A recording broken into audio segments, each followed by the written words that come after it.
Hey everyone, we're going to read a little bit. It's been a little bit of time. It's been a minute. So just a quick refresher. I only read part of the chapter last time, and we're in August of 55, and Elvis shows up in Monroe, and he is touring with the Hank Snow Jamboree, and they're in Monroe, so he comes a day early and comes to surprise Lucy. And they go to a movie, Marlon Brando movie, and the girl in the movie's a lot like their relationship. And the girl in the movie is called Desiree. And Elvis gives Lucy Desiree as her nickname. That's what he starts to call her, sometimes Lucy, sometimes Desiree. And then she goes to see them in the concert, and he does a great job, and they meet at a park afterwards for a little bit, and then he has to leave, and he calls her and says he's going to start being on TV, and starts making movies and all that kind of stuff. So, and then I sent you guys some video footage of his early performances where he puts his hand to his ear to signal to Lucy that he's thinking of her. So, anyway, it's kind of cool to watch those. And if you want to, you can. You don't have to. I just put them there. And, if you've got a bunch of free time and want to look at all of them, fine. If not, don't look at any of them if you don't want to. Or if you want to look at one just to see.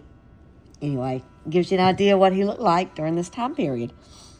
Okay, so we're going to start going on reading here. So, we're back to Lucy. I read somewhere that he might have to go into the Army, and I asked him about it. He said he didn't know what was going on. He seemed afraid. I missed him so much. Seeing him on television and hearing his voice practically every second on the radio only made it harder. Another movie, Loving You, came out, and I naturally went to see it. Listen to the words of the title song, he told me. I'm singing it to you. So I'm going to put that song in the emails so you can listen to the words, because he said that he was singing that song to Lucy.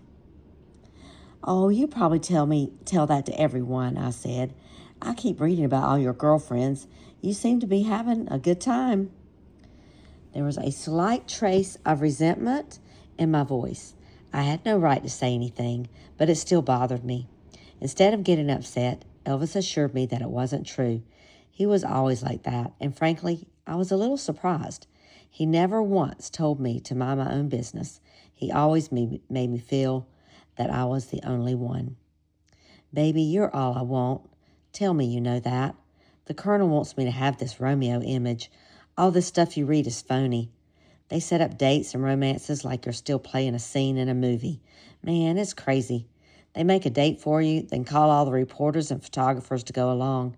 Some date. Hollywood is a crazy place, baby. I'll be glad to get out of here. He was not a huge fan of Hollywood. It was too fake. The next week, I got a letter in the mail from California. I knew it was from him and eagerly opened it. He had never sent me a letter before, not even a scribbled note. And that is trademark of Elvis Presley. He hardly ever wrote letters. So another thing that she knew about him, like why would she know that? But anyway, yeah, hardly ever wrote letters. I think his family said he wrote maybe 5 letters the whole time he was in the Army. So anyway, so she got a letter from him in the mail from California. I knew it was from him and eagerly opened it. He had never sent me a letter before, not even a scribbled note. I don't think he wrote anybody. He always said he'd rather hear my voice than see writing. I like how she spells things without the G, the I-N-G. She leaves the G off because that's probably exactly how he spoke with his Southern accent. I'd rather hear your voice than see writing. When I opened it, I was disappointed and insulted. He had sent me a money order for $5,000. The short note just said, buy something pretty. The money order was signed, John Jones. The next time he called, I expressed my dismay. Elvis, I don't need or want your money. Baby, all I have is yours. It's not for you, it's for me. I want you to buy something for me. I want you to buy yourself a whole wardrobe of peach-colored clothes. Remember, he likes her in peach because he said that her breasts are like peaches in the morning dew. Excuse me, got a little cough. So he wants her to buy some peach clothes with $5,000. That's a lot of money in 1955. A lot. I had to laugh at that, but I still made him promise never to send me money. That was important.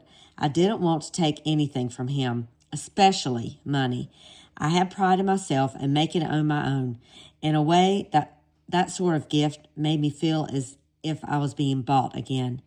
Elvis wasn't like that, but I was overly sensitive about material things being used in place of love. I should have been more specific with him. A few days later, a box arrived containing 2 expensive dresses. The first was gray wool with a cowl collar and buttons down the front. It was cut in sharply at the waistline, and each silver button had a rhinestone in it. The second dress was an extravagant foam-colored silk chiffon. It had a bodice shirred across the bust line down to the waist and velvet straps.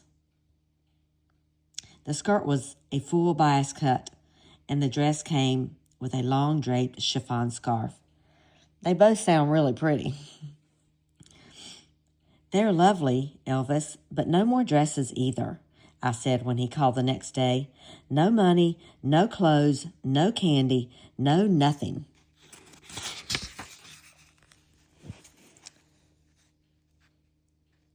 If you send me anything else, I'm going to send it back, except one thing. There is one thing I want. Just name it. It's yours. I want to see you again, not in a movie or on television, in person. I will, baby, the first chance I get, I promise. Hey, why don't you come here? You know I can't. There are too many people there. I want it to be just us again. It will be, soon. I have to play in Canada, then I'm going to Hawaii, then after that, I'll come see you. Did I tell you about my house? The new one in Memphis? Yeah, they finally got it ready. It's beautiful. I can't wait to show you. Maybe we can live there together one day. So this is 1955, so I think this is the house on Audubon Drive. That was the first house he ever bought. Oh, yeah, we're in 1956. I forgot. Yeah, he bought a house in March of 56 on Audubon Drive in Memphis. And that was the very first house that his family ever owned. And he bought it with the proceeds from Heartbreak Hotel. It was the first million selling record that he had. And he was able to buy the house free and clear for $21,000 in 1956. So that's the one he's talking about.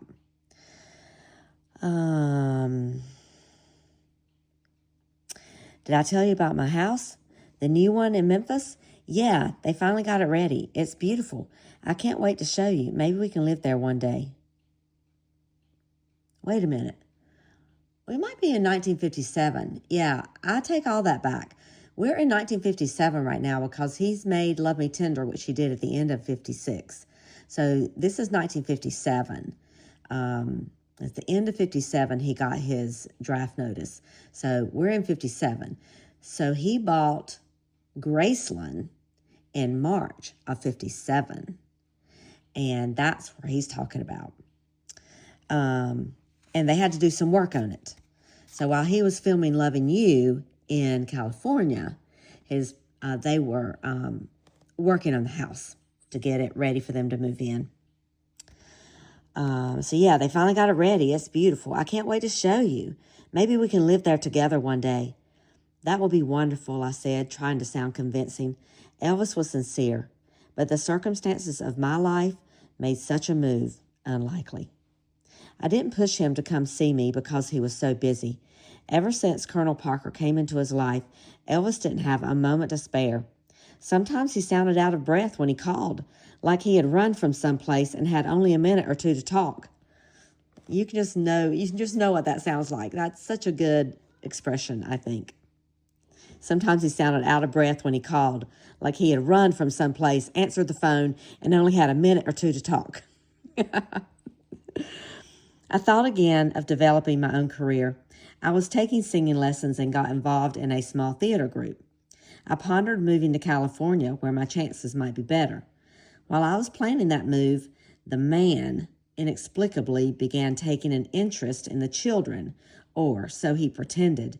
He forbade me to move and take them away. He had never showed them the least concern before. He wasn't paying a dime for their support. It was just a way of trying to get at me. I still hadn't finalized the divorce. The legal proceedings kept him away, and I was content with that.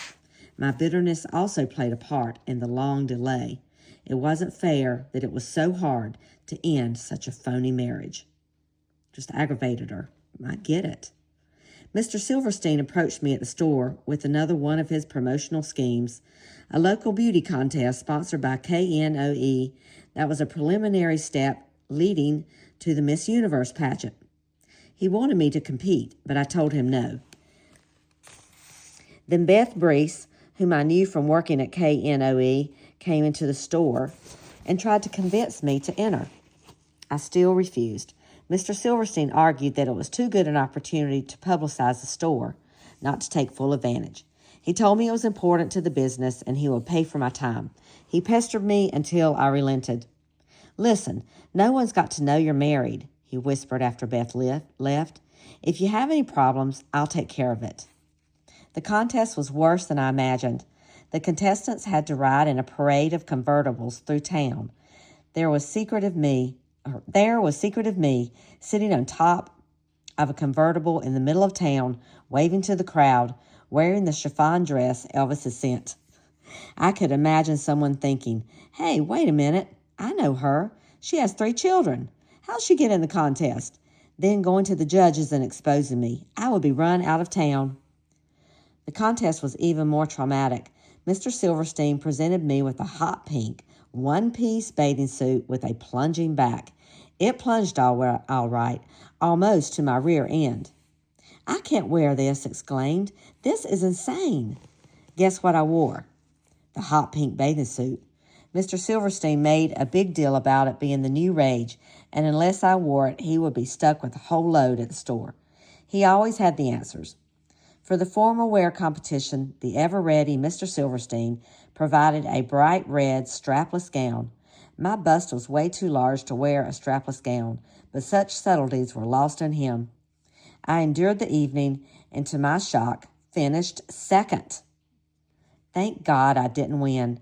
What a scandal it would have created. I was 20 years old with an 8-year-old daughter and 2 other children. 20 with an 8-year-old daughter and 2 other children. And several miscarriages. At least the embarrassment paid off in one respect. Mr. Silverstein was so delighted with my pageant performance, he gave me a promotion. I became a cosmetics buyer and got to travel to New York. That was a thrill. When I told Elvis about it, instead of being happy, he became upset. New York's a horrible place. There's all kinds of lunatics there. Don't go, please. His reaction baffled me.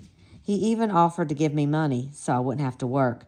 I explained for the umpteenth time that I didn't want his money. I had to do things on my own. See, he's been to New York, and it was extremely overwhelming to him, and he did not like it. And so he didn't want her to go. So he offered to give her money so she didn't have to work, but Lucy's a proud woman, and she wants to make it on her own, And she wants to earn her own money. She doesn't want it given to her. She does not want to be a bought woman. She wants to earn her way. I miss you so much, he kept saying. For some reason, my promotion and pending trip made him start pouring on the affection. It was such a strange reaction. Well, and as Elvis got older and other girlfriend stories that I've read, he was like that. He didn't want someone having a big career. He wanted them to be at home because his career was so busy. He wanted his woman, so to speak. And you have to remember the times. This is the 50s when the women stayed at home and dressed up and took care of the children and cooked cookies and all that, wearing their high heel shoes and dresses. But he wanted his woman at home, kind of waiting on him, so that when he wasn't working, she was available for him. So I kind of get it. If she had a job, it would be competing for the time, and so that's what he wanted. And probably seeing his mom work, I just thought about this. His mom worked her fingers to the bone, and he might not have wanted his woman to do that. You know, his girl, he wanted her to be able to enjoy life and not have to work. Anyway, he started pouring on the affection. It was a strange reaction.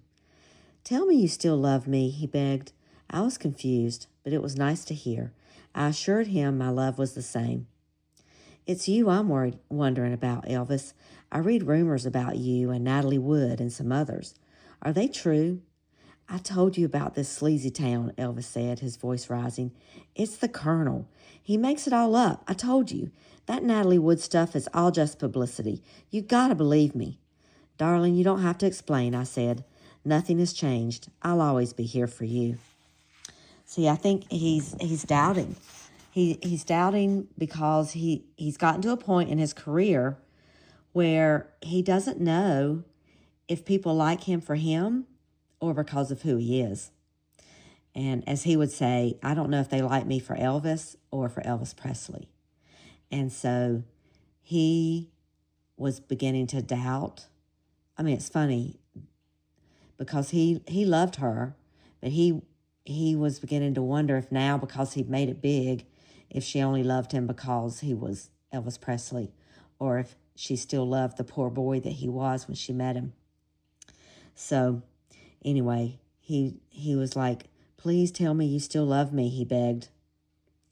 And then, and so Natalie Wood, there was, so in late 56, in like August, September of 56, October, he met someone in California when he was filming Love Me Tender that was on the movie, in the James Dean movie, Rebel Without a Cause. And Natalie Wood was in that movie.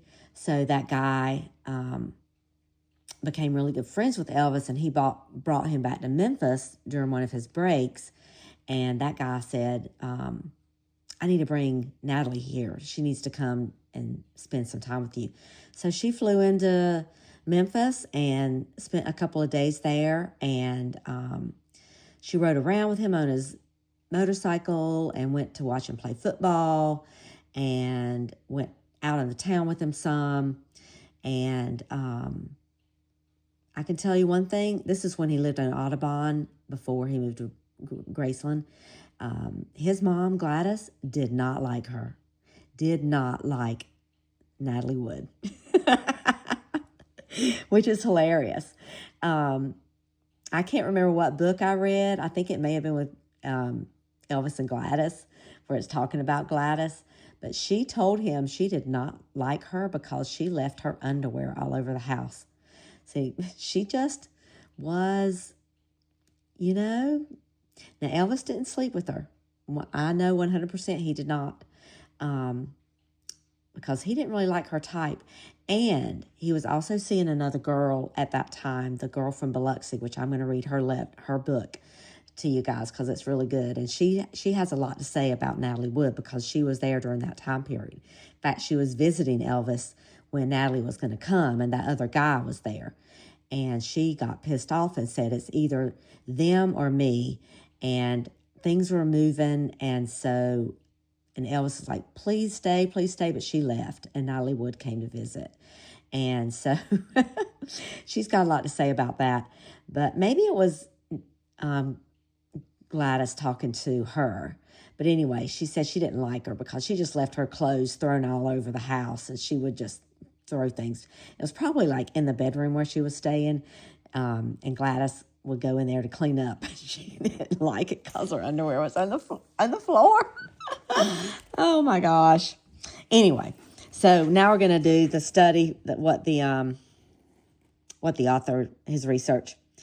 Okay, Elvis's unusual reaction to Lucy's New York trip and career is typical of his behavior. He wanted anyone important to him to gear their lives around his.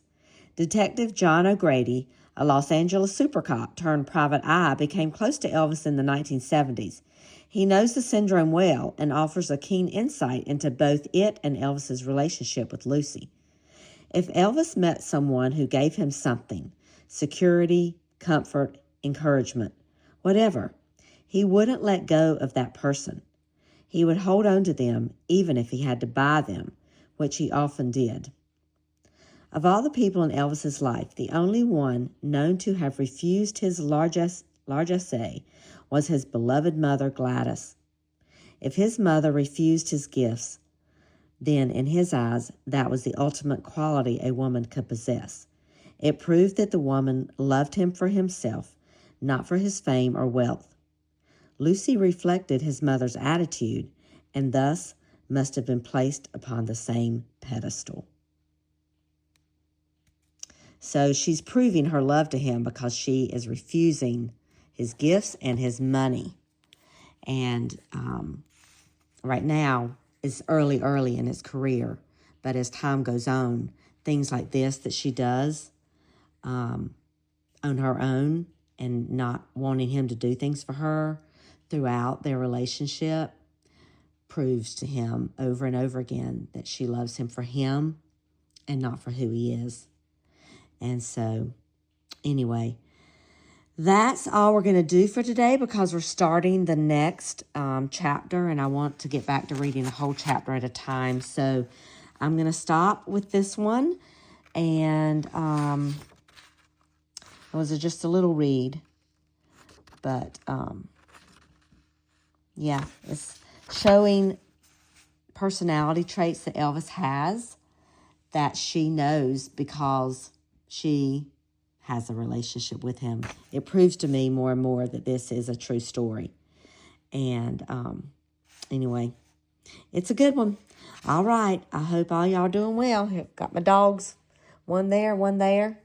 Just watched the Carolina basketball game. So we got a little ACC network. And one of my favorites right there, JB2. All right. Happy holidays, everyone.